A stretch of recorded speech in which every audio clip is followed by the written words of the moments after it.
शिक्षक मित्रांनो नमस्कार. याच्या आधीच्या व्हिडिओमध्ये आपण इंटरॅक्टिव्ह पॅनलबद्दल डिटेलमध्ये माहिती घेतली.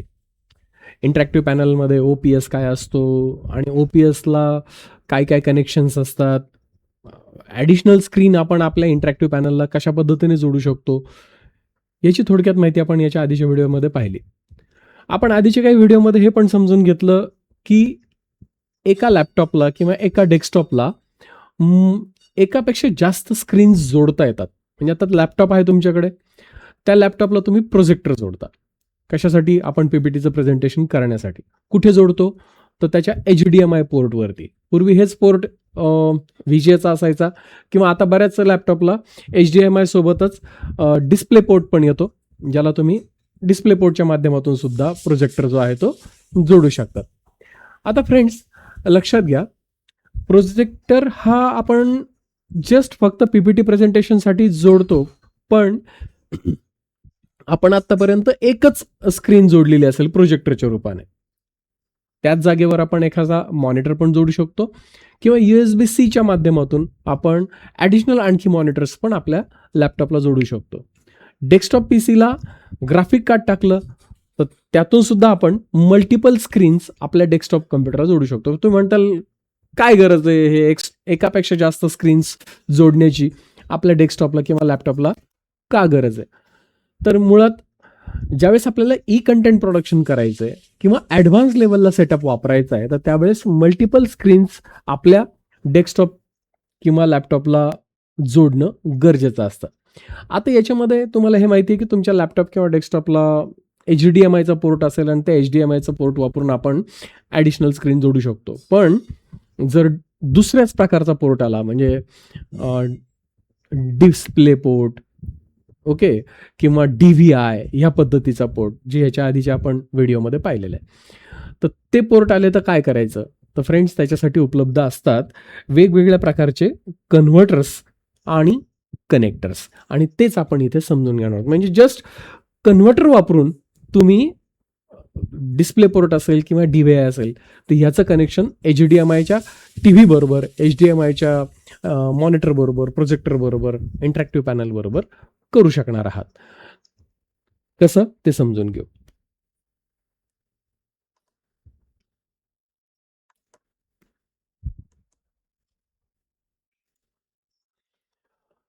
तर सर्वात पहिलं लक्षात घ्या,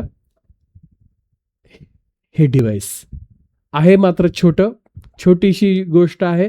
एक 50 ते 100 रुपयाला ही ऑनलाईन मिळते. लोकल मार्केटला पण जिथे HDMI केबल्स मिळतात कम्प्युटरच्या शॉपमध्ये तुम्हाला हे डिव्हाइस मिळेल. काय नाव आहे याचं? याचं नाव आहे कपलिंग. आपण इथे केबल पाहतोय, HDMIची केबल. बऱ्याच वेळा असं होतं की HDMIची जी केबल आहे ती शॉर्ट पडते. आपण लॅपटॉप एका बाजूला असतो, प्रोजेक्टर जोडायचा असतो आणि प्रोजेक्टर आपल्यापासून लांब असतो आणि केबल शॉर्ट पडते. तर या केबलला लांब करण्यासाठी आपल्याकडे दुसरी केबल असते, पण ती पण शॉर्ट असते, पण 2 शॉर्ट मिळून आपल्याला एक लॉंग केबल बनवता येते. तर इथे एक छोटंसं डिव्हाइस येतं, त्याला म्हटलं जातं कपलिंग. Yes, HDMI coupling. ती कपलिंग जी आहे 2 HDMI केबलच्या मध्ये लावून तुम्हाला तुमच्या केबलची लांबी वाढवता येऊ शकते. आता या कपलिंगची गरज आपल्याला जिथे मायक्रो HDMI आहे, ओके, जिथे मिनी HDMI आहे, तर मिनी HDMI मायक्रो HDMIची केबल मिळते आणि ती केबल पुढे लांब केबलला जोडण्यासाठी सुद्धा या कपलरची गरज भासते. HDMI कपलिंग नावाने तुम्ही गुगलला सर्च केलं तर तुम्हाला ऑनलाईन साईट्स मिळतील जिथून हे तुम्ही परचेस करू शकतात. काम की चीज आहे. ओके, पुढं आहे मायक्रो किंवा मिनीचं स्टँडर्ड HDMI मध्ये कन्व्हर्जन. पहा, तुमच्याकडे एक DSLR कॅमेरा आहे किंवा मिररलेस कॅमेरा आहे आणि त्याचा जो व्हिडिओ आउटपुट ज्याच्यातून बाहेर निघतंय तो एक तर मायक्रो आहे, ओके, नाही तर मिनी आहे. आता मायक्रो किंवा मिनी असेल आणि तुम्हाला आता मोठी केबल जोडायची, मोठं कनेक्टर जोडायचं आहे, तर ही केबल ऑनलाईनला मिळते. तिचं नाव काय आहे? Mini to standard HDMI. एवढं तरी गुगलला टाकलं तर तुम्हाला ही केबल दिसून जाईल, किंवा micro HDMI to standard HDMI. शब्द लक्षात ठेवा, micro HDMI to standard HDMI किंवा mini HDMI to standard HDMI cable. याच्यामध्ये छोटंसं कनेक्टर पण येतं, पण ते मी सजेस्ट करणार नाही, कारण ते कनेक्टर मी वापरून पाहिलेलं आहे. तर ते बऱ्यापैकी फॉल्टी निघतं किंवा लवकर ते तुटतं.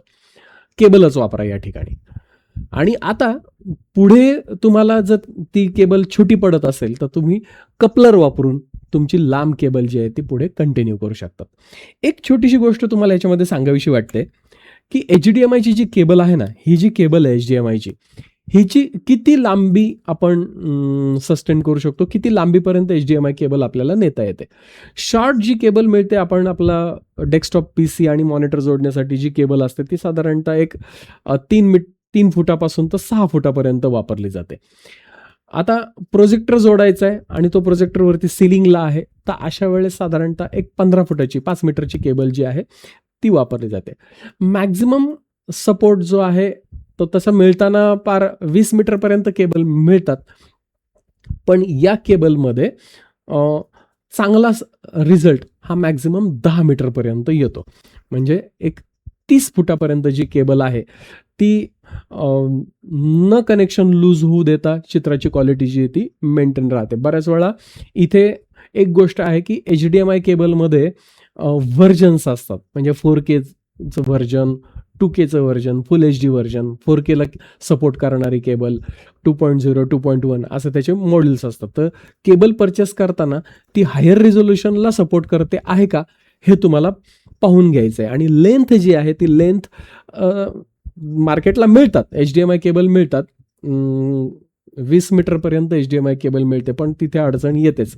मग लॉंग डिस्टन्ससाठी वायरलेस हा पर्याय आहे, जो मी या व्हिडिओमध्ये पुढे सांगणारच आहे तुम्हाला.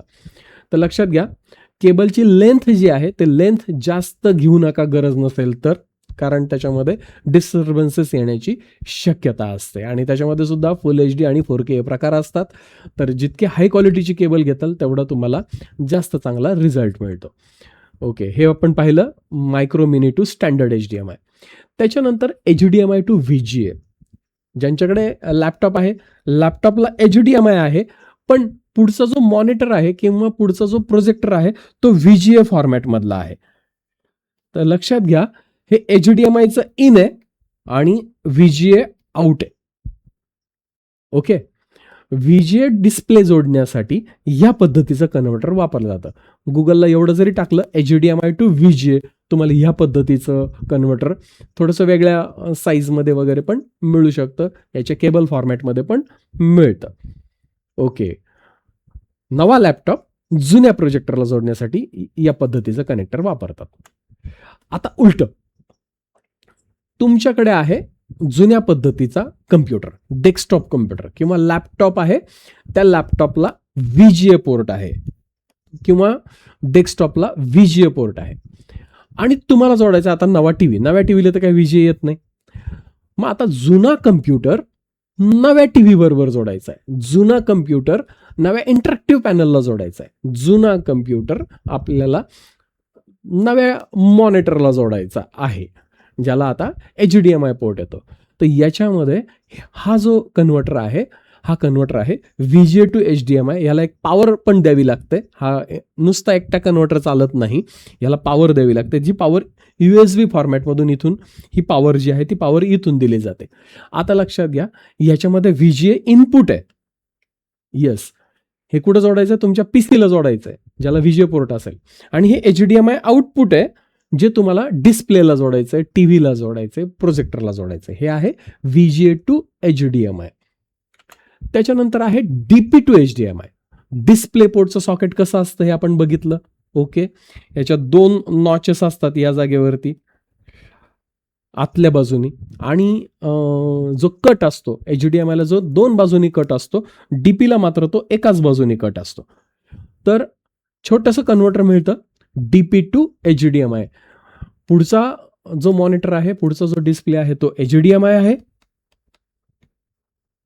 आणि तुम्ही जे इनपुट देतायत, तुमचा जो कम्प्युटर आहे, तुमचा जो लॅपटॉप आहे, त्याला DP पोर्ट आहे, डिस्प्ले पोर्ट त्याचा लॉंग फॉर्म होतो, display port to HDMI. Same याच्या पद्धतीने मिनी DP टू HDMI पण येतो. येस, हा आहे मिनी DP. आता मिनी DP टू DP पण येतो, म्हणजे तुमच्याकडे DP टू HDMI असेल, ओके, तर मिनी डीपी टू मोठा डीपी, हां स्टँडर्ड डीपी हा मध्ये कन्व्हर्टर टाकून पुढे डीपी टू HDMI पण वापरला जाऊ शकतो, किंवा हा कन्व्हर्टर डायरेक्ट मिळतो मिनी डीपी टू HDMI. हे मिनी डीपी काय आहे, हे इनपुट आहे आणि HDMI हे आउटपुट आहे. डिस्प्लेला जोडलं जाणार आहे HDMI, कम्प्युटर किंवा लॅपटॉपला जोडलं जाणार आहे मिनी डीपी. तुमच्या लॅपटॉपला किंवा डेस्कटॉपला पाहून घ्या त्याला मिनी डीपी आहे का. ग्राफिक कार्डला जर मिनी डीपी असेल तर हे कन्व्हर्टर वापरून तुम्ही त्याला डिस्प्ले जोडू शकता. ओके, पुढे आहे DVI टू HDMI. हे दोन्ही बाजूनी दाखवलंय मुद्दाम. छोटंसं कनेक्टर असतं, याच्यात केबल फॉर्मॅटमध्ये पण येते आणि छोटं कन्व्हर्टर पण येतं. तर हा ग्राफिक कार्डला जो आहे तो ही बाजू बसते. ओके, ग्राफिक कार्डला DVI डिजिटल व्हिडिओ इंटरफेस, हे HDMI वगैरे यायच्या आधीचा हा इंटरफेस होता. कशामुळे बंद झालं हे आधीच्या व्हिडिओत सांगितलं, कारण याच्यात केबल्सची संख्या खूप होती. लॉंग डिस्टन्ससाठी हे फारसं उपयुक्त नव्हतं. अर्थात HDMI सुद्धा फार लॉंग डिस्टन्ससाठी चित्र कॅरी करण्यासाठी फारसं उपयोगी नाही आहे. एक 10 मीटर 15 मीटर बस, त्याच्या पलीकडे HDMIला जाता येत नाही. मग त्या ठिकाणी मध्ये एक्सटेंडर टाकावं लागतो किंवा स्प्लिटर टाकावं लागतो, पॉवर स्प्लिटर टाकावं लागतो, ज्याच्यानंतर आपण त्याला एक्सटेंड करू शकतो. तर आता DVI चं रूपांतर HDMI मध्ये करण्यासाठी, इकडे बघा DVI हे इनपुट आहे आणि HDMI त्याचं आउटपुट आहे. हे यासाठी वापरतात, DVI टू HDMI कन्व्हर्जन करण्यासाठी. त्यानंतर आहे USB-C टू HDMI. बहुत काम की चीज आहे, बहुत काम की चीज. तुमचा लॅपटॉप आहे, नवीन घेतलाय लॅपटॉप, आणि नवीन लॅपटॉपला HDMIचा पोर्टच नाही आहे. तुम्हाला प्रोजेक्टर, कोणी विचारला प्रोजेक्टरला जोडायचं आहे, तुम्ही म्हणता नाही त्याला प्रोजेक्टर जोडायला HDMI नाहीच. आणि आपण असं धरून चालतो की माझ्या लॅपटॉपला प्रोजेक्टर जोडताच येत नाही, जोडता येतो. कसा, USB-C हा आहे USB-Cचा पोर्ट आणि त्याचा आउटपुट आहे HDMI. USB-C पोर्टच्या माध्यमातून HDMIला तुम्हाला प्रोजेक्टर 100% जोडता येतो, ॲडिशनल स्क्रीन जोडता येतो, इंटरॅक्टिव्ह पॅनल जोडता येतो. USB-C जो आहे तो तुमच्या लॅपटॉपच्या USB-Cच्या पोर्टमध्ये टाका. Windows 11 लेटेस्ट ऑपरेटिंग सिस्टम पाहिजे एवढं लक्षात ठेवा. जुन्या लॅपटॉपला हे काम करणार नाही, नव्याच लॅपटॉपला चालतो. त्याच्यानंतर ॲपलचा लॅपटॉप असेल तर त्यावेळेला 100% काम करतो. ॲपलचा फोन असेल तर त्याला सुद्धा या पद्धतीचं काम करतो. आणि S सिरीज जर असेल सॅमसंगची S सिरीज, तर त्याला सुद्धा हा कन्व्हर्टर काम करतो. म्हणजे सॅमसंगच्या S सिरीजचा तुमचा टॅब असेल किंवा तुमच्या सॅमसंगचे ॲडव्हान्समधले फोन्स असतील तर हे विचारून घ्या, USB-C टू HDMI त्याला सपोर्ट करतोय का. फोनला सुद्धा आता फोनचं आउटपुट आपल्याला HDMIच्या केबलच्या माध्यमातून विदाऊट वायफाय, कुठलंही लॅगिंग न होता बेस्ट क्लिअरिटीमध्ये तुम्ही प्रोजेक्टर किंवा इंटरॅक्टिव्ह पॅनल तुमच्या फोनला जोडू शकतात. फक्त एवढं विचारून घ्यायचं त्याला ही फॅसिलिटी आहे का, तुमचा फोन त्याला सपोर्ट करतोय का. आता जे अँड्रॉइडचे जे टॅबलेट आहेत सॅमसंगचे, तर सॅमसंगच्या अँड्रॉइड टॅबलेटमध्ये जी Sची सिरीज आहे, S7 Pro, S7, S8, S9, ही जी सिरीज आहे टॅबलेटमध्ये 100% त्याला HDMIला सपोर्ट करतो. USB-Cला हे जे कनेक्टर आहे ते USB-C मध्ये टाकायचं आणि आउटपुटला तुम्ही तुमचा प्रोजेक्टर किंवा इंटरॅक्टिव्ह पॅनल डायरेक्ट जोडू शकता. हे केबलच्या माध्यमातून होतं. ओके, आता हा पुढचा प्रकार आहे वायरलेस HDMI. तुम्ही जे लग्नामध्ये जे कॅमेरे असतात त्याच्यामध्ये तुम्ही या पद्धतीचं एक हे पाहिलं असेल बघा, त्याच्यावरती असा अँटेना असतो आणि ते कॅमेरे घेऊन लग्नामध्ये ते लोक फिरतात आणि त्याचं चित्र जे आहे ते मोठ्या स्क्रीनवर दिसत असतं.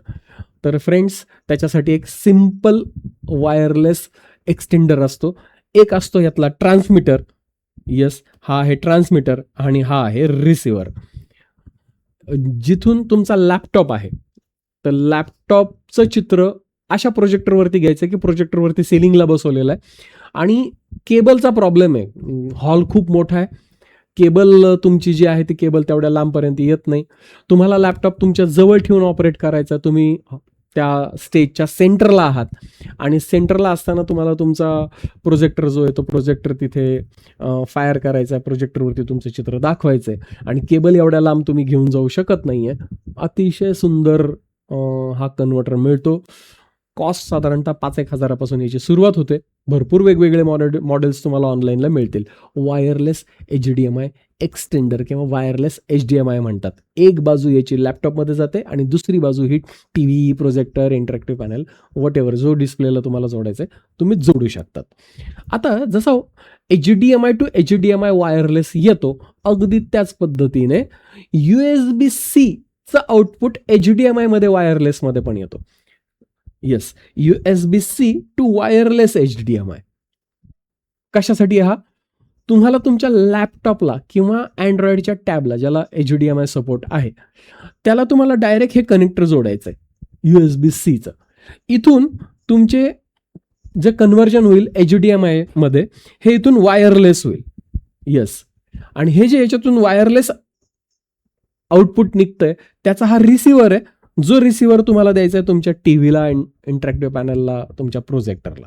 म्हणजे USB-C मधून निघणारा व्हिडिओ आउटपुट हा वायरलेस पद्धतीने तुम्ही प्रोजेक्टरला जोडू शकतात USB-C.